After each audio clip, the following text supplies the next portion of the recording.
Hi, I'm Kolarile, and I love talking about communication. And so, election season in the US is well and truly underway. Last month saw the Republican National Conference, where Donald Trump was officially nominated as their presidential candidate. And he even put forward a message of national unity. I am running to be president for all of America, not half of America, because there is no victory in winning for half of America. But the conference also saw its fair share of weirdness. But what happened last week when they took a shot at my hero and they tried to kill the next President of the United States? Enough was enough! And I said, let Trumpomania run wild, brother! Let Trumpomania rule again! Let Trumpomania make America great again! And then this week was the turn of the Democrats with the Democratic National Conference to choose their nominee. And it's fair to say it really was a bit of a party. So let's join together. Here we go, here we go, here we go. Let's go!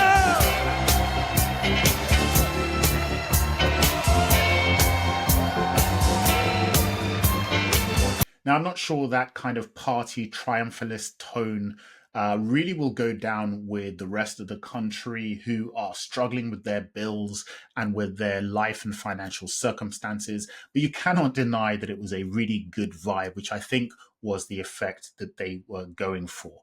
We saw the full panoply of Democratic stars, from up-and-coming youngsters like Jasmine Crockett, a Texas congresswoman.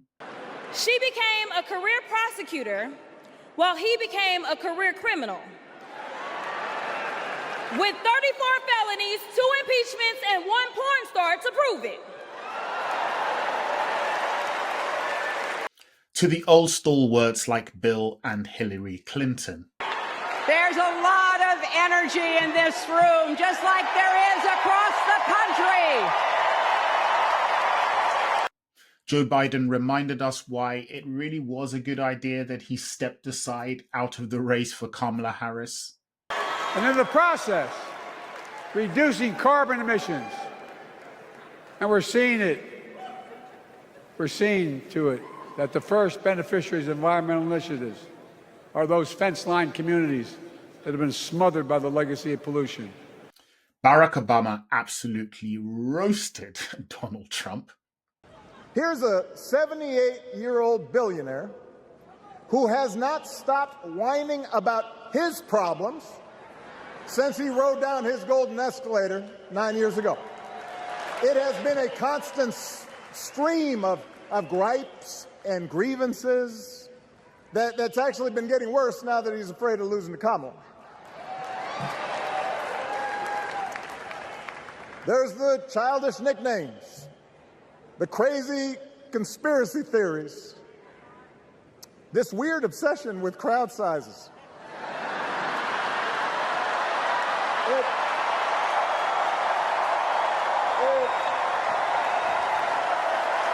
And Kamala Harris did exactly what she needed to do to present herself as a credible presidential candidate, giving us her origin story and setting out why she really was the woman for the moment to be the next president.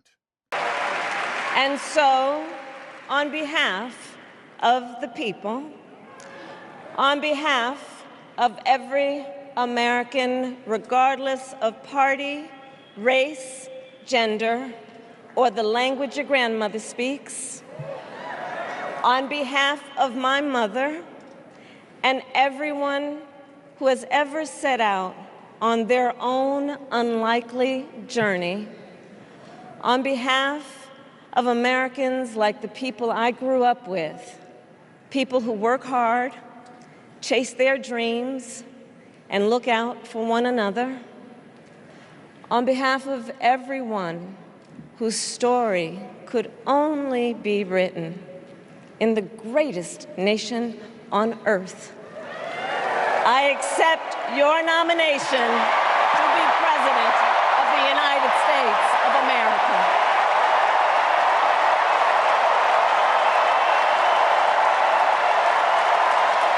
But for me, the outstanding speech was given by my favorite speechmaker, Michelle Obama. Sure, she took the pot shots at Donald Trump, as you would expect.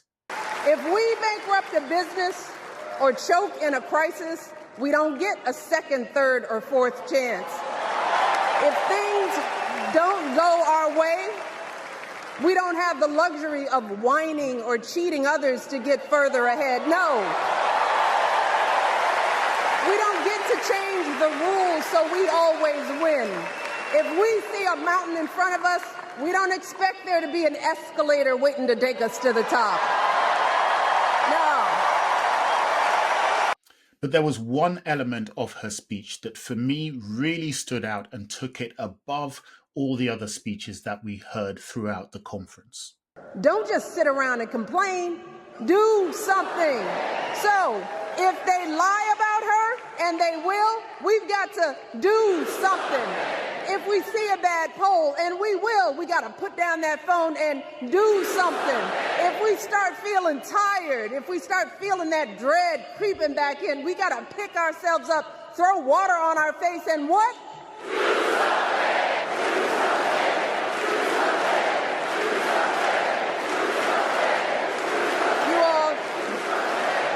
When you give a speech, as much as it's important to give great information, use stories and so forth, one of the most important elements is to be clear on what it is you want your audience to think or know or do as a result of your speech. It is your call to action, the thing you want your audience to take away with you. And in this instance, Michelle Obama was very clear. She wanted her audience to go away thinking about what they must do to make sure that Kamala Harris wins the next election. It was supremely effective and a great example of great speech making. I am the only person stupid enough to speak after Michelle Obama. If you don't have a purpose to your speech, you are by definition giving a pointless speech. If you do have a point and a purpose and an action that you want audiences to take, that will live with them long after your words themselves have been forgotten. So very well done, Michelle, as always. And of course, if you want to know how to achieve this kind of outcome with your speeches and all sorts of other communication matters, a great place to start is with my free masterclass on the communication super skills, as I call them. You'll see the link somewhere on this page. Check it out, and I'll see you next time.